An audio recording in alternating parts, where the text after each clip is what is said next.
प्यारी की जय। बोलो श्री सतगुरु महाराज की जय। बंदो सतगुरु चरनी को, करूं सो प्रेम प्रणाम। अशुभ हरन मंगल करन, धनी श्री देव चंद्र जी नाम। श्री प्राणनाथ निज मूलपति, श्री महिराज सुनाम। तेज कुंवर श्यामा युगल को, पल पल करूं प्रणाम।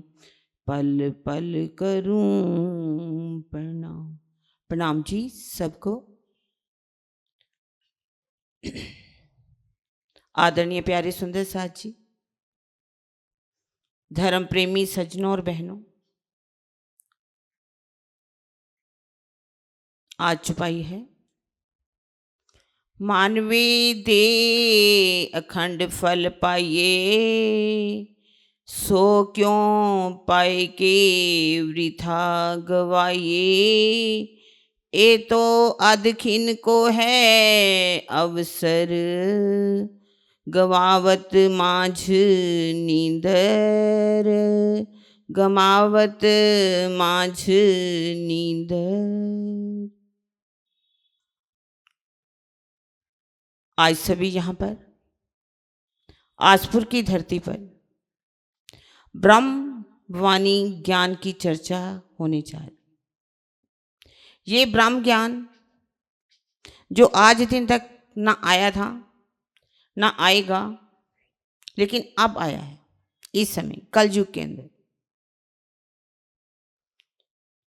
और ये ब्रह्म ज्ञान सुनना क्यों जरूरी है? चौपाई कह रही है,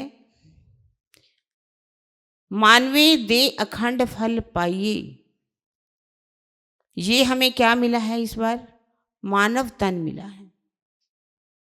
ये मानव तन 84 लाख योनियों के बाद मिलता है। कहने को बहुत आसान है 84 लाख योनि, लेकिन यदि इस पर अच्छी तरह से विचार किया जाए तो आप सोचेंगे, आपको समझ आएगी, ये 84 लाख योनि ना जाने कितनी बार पशु पक्षी तरह तरह के जीव जो योनियां भोगते हैं, उन योनियों को भोगने के बाद ही ये मानव तन की प्राप्ति होती है। तभी तो रामायण में क्या कहा है? बड़े भाग मानव तन पावा, सुर दुर्लभ सब ग्रंथन गावा। बड़े भाग से ये मानव तन की प्राप्ति हुई। जैसे धर्म ग्रंथ कह रहे हैं, जिसको पाना मानव तन को देवताओं के लिए भी बहुत मुश्किल है। ये देवताओं को भी नहीं मिलता।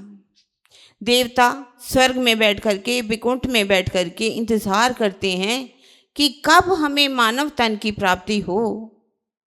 मानव तन को पा करके हम भी उस अखंड फल को पा सकें जो आज दिन तक किसी को नहीं मिला।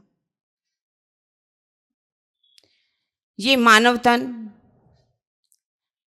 जो मिला है हमें, इसकी उपयोगिता हमारे लिए क्या है?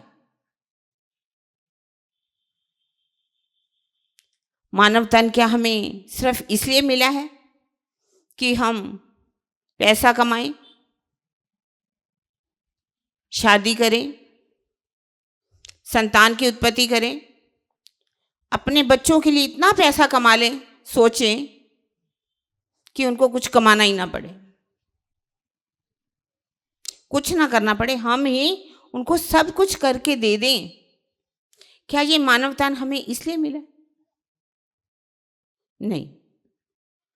हमारे और पशु पक्षियों में क्या अंतर रह जाएगा?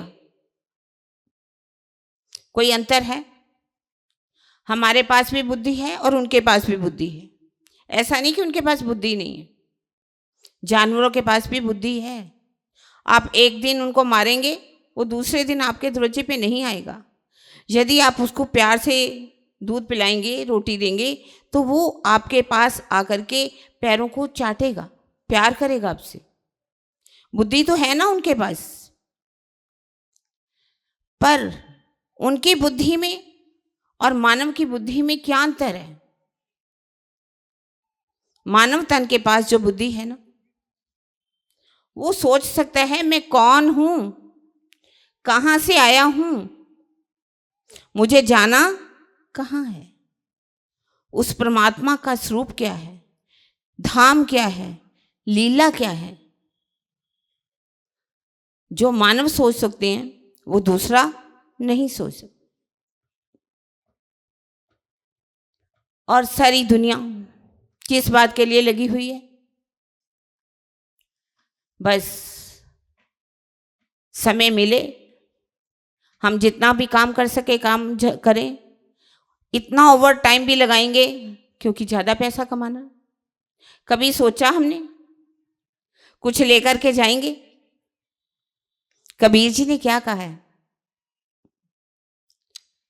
माटी चुन चुन महल बनाया, लोग कहे घर मेरा, ना घर तेरा ना घर मेरा, चिड़ियां रहन बसेरा। माटी को चुन चुन के क्या बनाते हैं? बहुत सुंदर महल बना लेते। और लोग क्या कहते हैं कि ये घर मेरा है, ये घर मेरा है। एक सेठ जी थे, एक महात्मा जी की उनके दरवाजे पर आ गए। उन्होंने पूछ लिया कि ये जो आपका महल है, ये महल है, ये किराए का है। कहने लगा कैसे? आप इसको कैसे कह सकते हो कि ये किराए का है? कहता किराए का नहीं है। कहता नहीं, मेरा है, मैंने बनाया इसको। इससे पहले आपके कौन रहता था? मेरे पिताजी। उससे पहले कौन रहता था? मेरे दादाजी। उससे पहले कौन रहता था? कहते कि मेरे परदादा रहते थे। कहते आगे कौन रहता था? तो उनके भी दादा परदादा रहते थे। तो बताओ फिर तुम्हारा कैसे हुआ? तुम कैसे अपना कह रहे हो? ये किसी का मकान नहीं है, महल नहीं है। जितना मर्जी बढ़िया से बढ़िया बंगले बना ले, महल बना ले, यहां तक कि बैंक बैलेंस इतना बना ले, तो लेके क्या जाना हमने? कुछ लेकर के जाना है? सोचा कभी? कोड़ी कोड़ी कोड़ी कोड़ी जोड़ी, भर लिया सब थैला। कहे कबीर सुनो भाई साधो, संग चले ना दहला, जाएगा हंस अकेला। कोड़ी कोड़ी माया जोड़ी, भर लिया सब थैला। बड़े पैसे इकट्ठे कर लिए, बैंक बैलेंस बना लिया हमने। क्या जाना है किसी के साथ? कुछ भी, एक पैसा भी तो नहीं जाने वाला। यहां तक कि सुई भी जाने वाली नहीं है। एक बार गुरु नानक देव जी एक गांव में से निकले, समझ लिए आजपुर से निकले। तो उन्होंने कहा, सोचा एक बहुत बड़ा सेठ खूब पैसा कमा रहा है, जो सामान आता है उसको इकट्ठा करता है, जो आता है सामान इकट्ठा करता है, लोगों की सोना रखता है, चांदी रखता है, हीरे रखता है, और ब्याज पे भी पैसे देता है। उसको आदत ही मकानों की रजिस्ट्रियाँ सब रखता रहता था। जब गुरु नानक देव जी वहाँ से निकले, उन्होंने देखा है तो ये बहुत बड़ी आत्म, पर लगी किस में हुई है? माया जोड़ने में। गए उनके पास, क्या कहा जाकर के, ये सुई ले लो और मुझे ऊपर जब जाओगे ना मैं वहां पर ले लूंगा। अब जब सुई दे के वो तो चले गए। जब रखी सुई उसने, उसको आदत ही लेने की, देने की तो आदत थी नहीं। सुई रख ली। अब उसकी अंतरात्मा जागने लगी, अरे भाई मुझे उन्होंने कहा था ये सुई क्या करूंगा, ऊपर जाके ले लूंगा, तो मैं कैसे दूंगा सुई? मैं सुई तो वापस वहां ले जा ही नहीं सकता। फिर सोचने लगा, जब मैं लेकर के नहीं जा सकता तो इतनी धन दौलत जो मैंने इकट्ठी की है वो कैसे मैं लेकर के जाऊंगा। चला गया गुरु नानक देव जी के पास, कहने लगा ये सुई अपनी वापस ले लो। उन्होंने कहा नहीं भाई, मैं ले लूंगा ना ऊपर जा करके। कहता मैं कैसे लेकर के जाऊंगा सुई, मैं कैसे आपकी सुई को वापस कर सकता हूं। आप मुझे एक बात बता दीजिए, मैं कैसे इस मानव तन की उपयोगिता कैसे कर सकूं, क्या इसकी उपयोगिता है, मुझे अच्छी तरह से समझा दीजिए। उन्होंने एक लाल दिया, कहने लगे इस लाल को ले जाओ, जा करके इसकी कीमत लगा करके आना, इसकी कीमत क्या है। चल दिया, बेचना नहीं है, बेच के मत आना, ले आना वापिस। कहते ठीक। अब वो गया सब्जी वाले के पास, सब्जी वाले को कहने लगा इसकी कीमत लगाओ क्या है। उसने देखा अच्छी तरह से, अच्छा सा पत्थर है, सब्जी तोलने के काम आएगा। उन्होंने कहा आलू की पेटियां पड़ी हैं, ले जाओ। कहती इसकी कीमत आलू की पेटियां। कहने लगा हाँ। चल दिया आगे फल वाले के पास। फल वाले ने देखा ये तो अच्छा सा कोई पत्थर है, इसको मैं ले लेता हूँ, हो सकता है इसकी मुझे अच्छी कीमत मिले। उसने कहा कि तुम ऐसा करो, मेरे से ये संतरे की पेटियां हैं ना वो ले जाओ। कह रहे संतरे की पेटियां, क्या सेब की कीमत इसकी डाली है। कहने लगा हाँ। अब सोचा कि इसकी कीमत मुझे किससे लगवानी चाहिए। सुनियारे के पास चला गया, ज्वेलर के पास चला गया। ज्वेलर ने देखा अरे ये तो बहुत अनमोल नग है, पत्थर नहीं है ये। तो उन्होंने कहा कि इसकी कीमत मैं तुझे 10 किलो सोना देता हूं, आप मुझे दे दो। कहता 10 किलो सोने की कीमत है इसकी। कहते हाँ। अब वो किसके पास गया, हीरे वाले के पास गया। हीरे वाले ने देखा कि ये कितना अनमोल लाल है, अगर मैं इसको अपनी सारी दुकान भी दे दूं ना तो भी मैं इसकी कीमत नहीं चुका सकता। उसने कहा कि ये तू सारी दुकान ले ले और ये मुझे अपना लाल दे दे। कहने लगा अच्छा इसकी कीमत इतनी है। हाँ इसकी कीमत है। आकर के गुरु के चरणों में, गुरु नानक देव जी के चरणों में गिर गया। कहते क्या हुआ, क्या कीमत लगवा के आया है। कहने लगा सब्जी वाले ने कीमत क्या लगाई, इसकी कीमत तन की क्या कीमत लगाई, आलू की पेटियां। भाव क्या है इसका, इसका भाव है हम यहां पर भी इस मानव तन जो हमें मिला है, ये जो हमारे पास साधन है, इससे हम कैसे साधना कर सकते हैं। भाव क्या है, हम किसके पास चले जाते हैं, देवी देवताओं के पास। क्या मांगते हैं, मेरे को बेटा दे दो, मुझे बहू दे दो, मेरी बेटी की शादी करवा दो, मुझे पोता दे दो, मुझे पोती दे दो, यही तो मांगने जाते हैं ना हम। तो वो भी कहते हैं कि मांग लो क्या चाहते हैं, यही ले लो। हमें सोचना है क्या जो हम औलाद मांग रहे हैं वो हमें कितना सुख देगी, कभी सोचा। आज लोग क्या कर रहे हैं, पढ़ाते हैं बच्चों को खूब, पढ़ा करके बच्चे कहाँ चले जाते हैं, कनाडा, अमेरिका, ऑस्ट्रेलिया, है ना, न्यूजीलैंड, ऑस्ट्रेलिया, जर्मन, कहाँ कहाँ जाते हैं। और बच्चों के पास माँ बाप को पूछने का समय भी नहीं, फोन करने का भी समय नहीं है। एक छोटी सा दृष्टांत है, एक पिता मोबाइल वाली दुकान पर गया, कहने लगा ये मेरा मोबाइल ठीक कर दो ना। उसने बहुत अच्छी तरह से इधर उधर देखा, कहने लगा मोबाइल तो बिल्कुल ठीक है।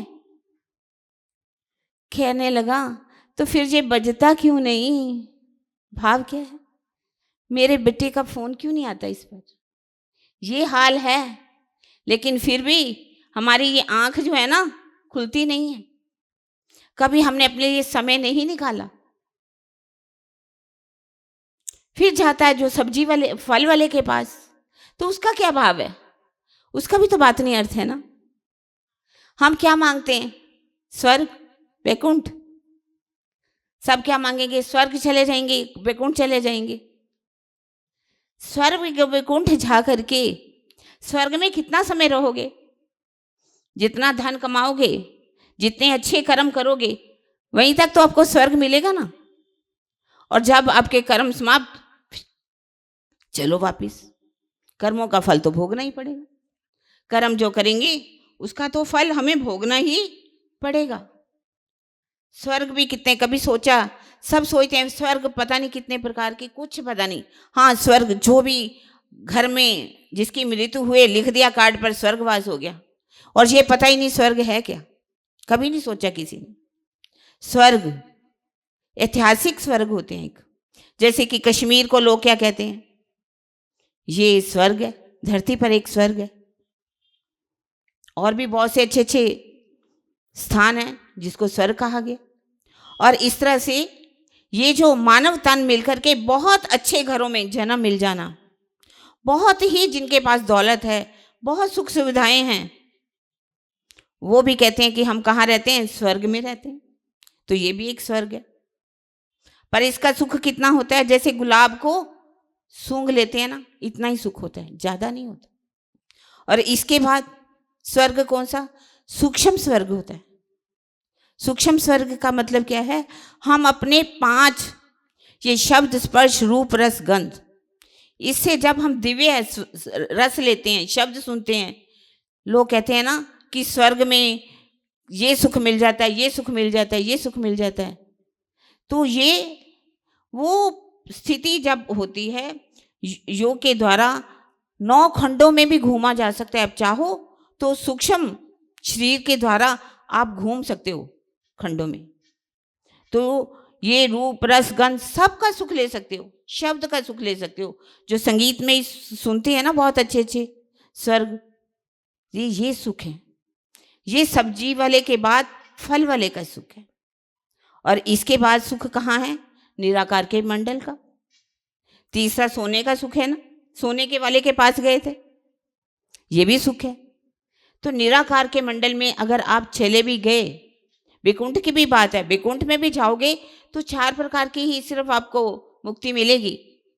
लेकिन जब महाप्रलय हो जाएगा तो आपका जीव कहाँ जाएगा, कहाँ भव सागर में पार करेगा, इसकी आपको कभी चिंता नहीं। और फिर निराकार के मंडल में पहुंचते हैं। निराकार के मंडल में पहुंच करके कुछ उससे पहले अनहद बाजे सुनते रहते हैं, ताल, मृदंग, शहनाई, डंफन, किंकन, सिंह गर्जना, बादल गर्जना, वीणा, मुरली। बहुत से लोग इन आवाजों को सुनकर के, 10 अनहद आवाजों को सुनकर के भी क्या सोचते हैं कि हमने परमात्मा की प्राप्ति कर ली। ये परमात्मा की प्राप्ति नहीं है। ये अनहद बाजे जो है शून्य के अंदर जो सुनते हैं लोग, उन्हीं को परमात्मा मान लेते हैं। ये तो इसी ब्रह्मांड के अंदर के हैं। और ये ब्रह्मांड तो सबको मालूम है महाप्रलय में लय हो जाने वाला। निराकार के अंदर भी बहुत से जीव हैं जो घूमते रहते हैं, लेकिन वो आगे उस बेहद के मंडल में भी पहुंच नहीं पाते। बेहद के मंडल में भी पहुंचने के लिए आपको उस प्रेम की मक्खड़ झाल को में जाना पड़ेगा। उस प्रेम के द्वारा ही उस बेहद में आप जा सकते। इससे आगे जाने के लिए आपको प्रेम के द्वारा जाओगे। इस मानव तन के द्वारा ही अगर आप प्रेम लक्षणा भक्ति को अपनाते हो तो प्रेम लक्षणा के द्वारा आप कहाँ जा सकते हो? उस अखंड परम धाम के अंदर। इसके बिना आप कभी भी नहीं जा सकते। नहीं तो आपको आवागमन के चक्कर में जाना आना ही पड़ेगा। यदि आपने उस अक्षातीत पार ब्रह्म की पहचान नहीं करी, मानव तन पाकर के ही आप पहचान कर सकते हो कि ये क्षर ब्रह्मांड क्या है, अक्षर का ब्रह्मांड क्या है और वो परम धाम क्या है।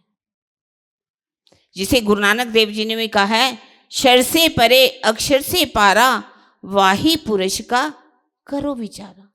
उस पार ब्रह्म का आना जो कल युग में लिखा हुआ था। रामायण की पहला दोहाई क्या कह रहा है?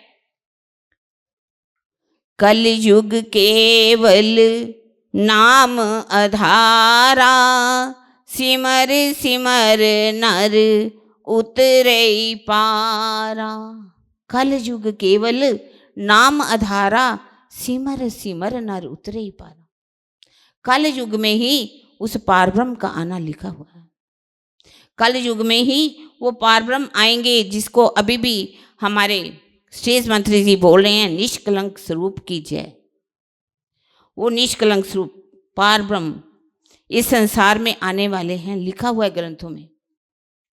इंतजार तो लोग कर रहे हैं, वो कैसे आ चुके हैं, कैसे आएंगे, उनका धाम स्वरूप लीला क्या है, इन वाणी से आप एक एक बात को समझेंगे, जानेंगे। यदि आप अपना समय यहाँ देंगे तो आपको अपने इस संसार में आने का लक्ष्य क्या है आपका, उसके बारे में पता चल जाएगा। आपको आवागमन के चक्कर में फंसना नहीं पड़े। आवागमन में फंसना कोई आसान नहीं है। जैसे कि मैंने अभी बताया आपको, 84 लाख योनियों में आना जाना पड़ता है।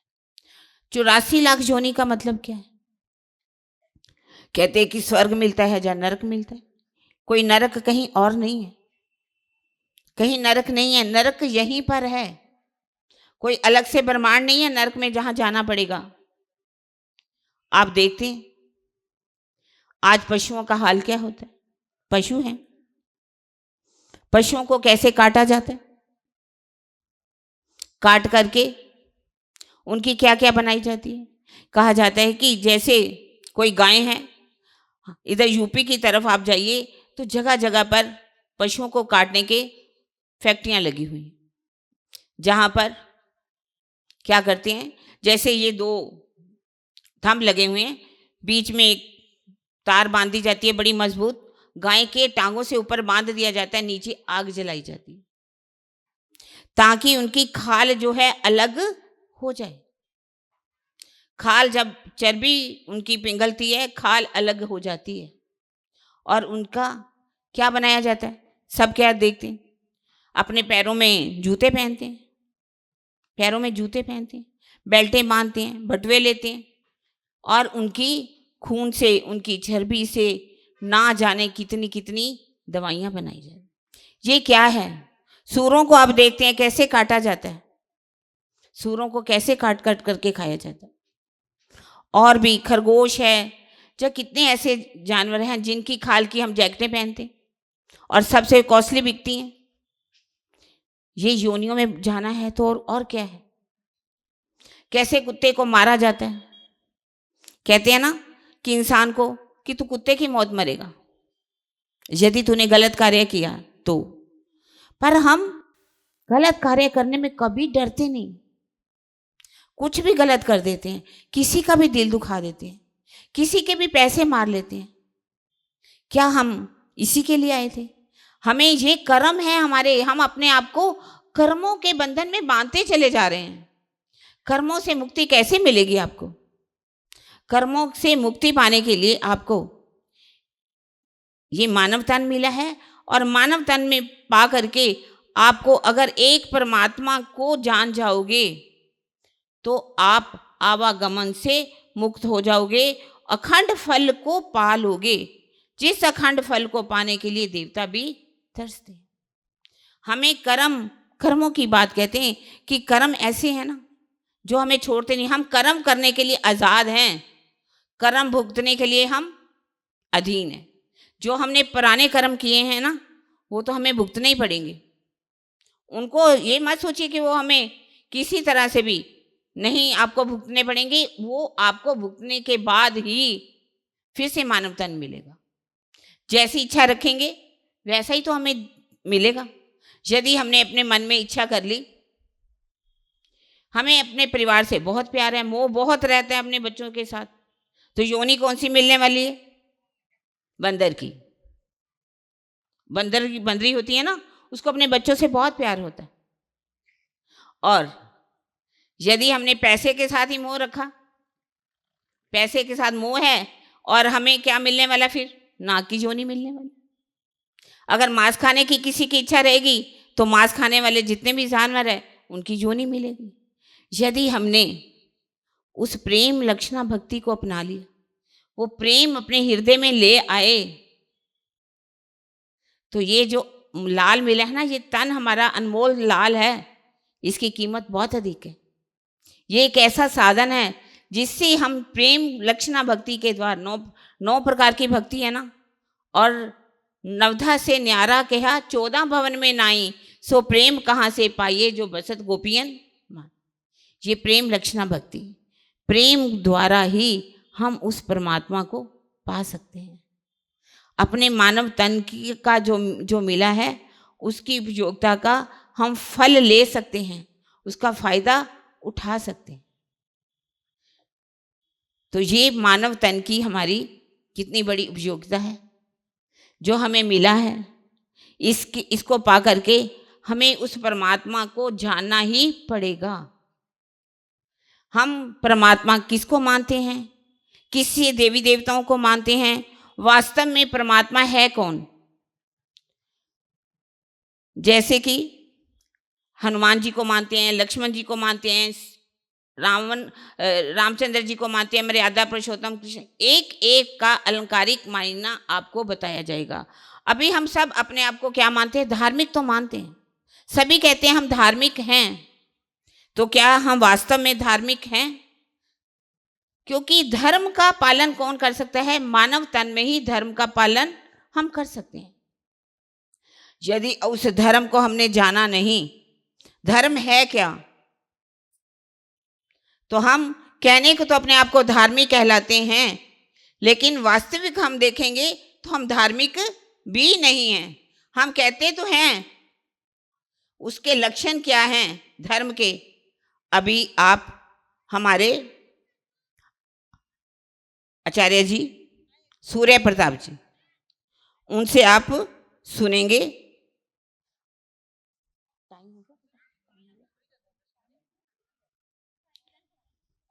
उनसे आप धर्म के लक्षण क्या हैं उसके बारे में अच्छी तरह से सुनेंगे। इससे पहले एक छोटा सा मैं दृष्टांत देकर देती हूं आपको कि परमात्मा को जानना जरूरी क्यों है। जो भी आप चर्चा सुनेंगे उनको अपने जीवन में अगर आप उतार लोगे तो आप भी इन भव सागर से पार हो सकते हो। भव सागर से पार होने के लिए आपको जो भी चर्चा सुनेंगे उसको ध्यान से सुनना और उसको रहनी में उतारना। जैसे कि एक बार एक देश में एक राजा था, उसने भविष्यवाणी क्या सुनी? भविष्यवाणी की गई कि यहां पर जो भी एक ऐसा लड़का पैदा होगा जो देश के लिए एक काल का रूप होगा। उसने सोचा कि मेरे लिए ये खतरनाक होगा देश के लिए। उसने एक काल कोठरी बना ली और काल कोठरी में क्या किया, जो जो बच्चे पैदा होते जाते थे ना उसमें उनको बंद करता जाता था। सब छोटे छोटे बच्चों को अंदर बंद कर दिया। थोड़े से बड़े हुए, हाथों में हथकड़ियां डाल दी, बेड़ियां डाल दी, घूम सकते हैं बहुत दूर तक, लेकिन उस काल कोठरी से बाहर नहीं जा सकते। तो बच्चे कुछ बड़े हुए। एक ऐसा लड़का था, उसने सोचा कि ये काल कोठरी ही सब कुछ नहीं है, इस काल कोठरी के बाहर कुछ जरूर है। वो चारों तरफ घूमता गया। एक दरवाजा तो था उसमें, तो उसने देखा कि एक उसमें छेद है। छेद से थोड़ा देखने लगा, अंधकार में रहने का आदी था, तो आंखें क्या है उसकी चुंधियाने लगी। आंखों से ऐसे लगे कि कुछ दिख नहीं रहा। धीरे धीरे अभ्यस्त हुई, उसको आंखें देखने लगा। तो धीरे धीरे उसने क्या किया, रात को समय लगे, जैसे समय आए उस मोरी छेद को बड़ा करता गया। इतना बड़ा उसने कर लिया कि वो छेद से बाहर चला गया। जब बाहर गया उसने क्या देखा कि बाहर कितनी अच्छी वायु चल रही है, कितनी अच्छी ऋतुएं आ रही हैं, फूल खिले हुए हैं, बारिश हो रही है, लोग खुश हैं, घूम रहे हैं, सब बहुत ही अच्छा लगा उसको। उसे सोचा, हम तो सोच रहे थे कि अंधकार ही हमारा जीवन है, लेकिन इस अंधकार से बाहर भी कुछ है। तब वो फिर से अंदर आया। अंदर आकर के उसने सब अपने साथियों को बताना शुरू किया, साथियों ये अंधकार सब कुछ नहीं है, इससे बाहर कुछ है। उन्होंने कहा तू पागल है, इस अंधकार के बाहर कुछ नहीं है। बहुत समझाया, कुछ लोग समझे लेकिन कुछ लोग समझे नहीं। और जो समझ गए वो उस छेद के जो बना था उसे बाहर चले गए और उन्होंने वहां जा करके क्या किया, सुख लिया,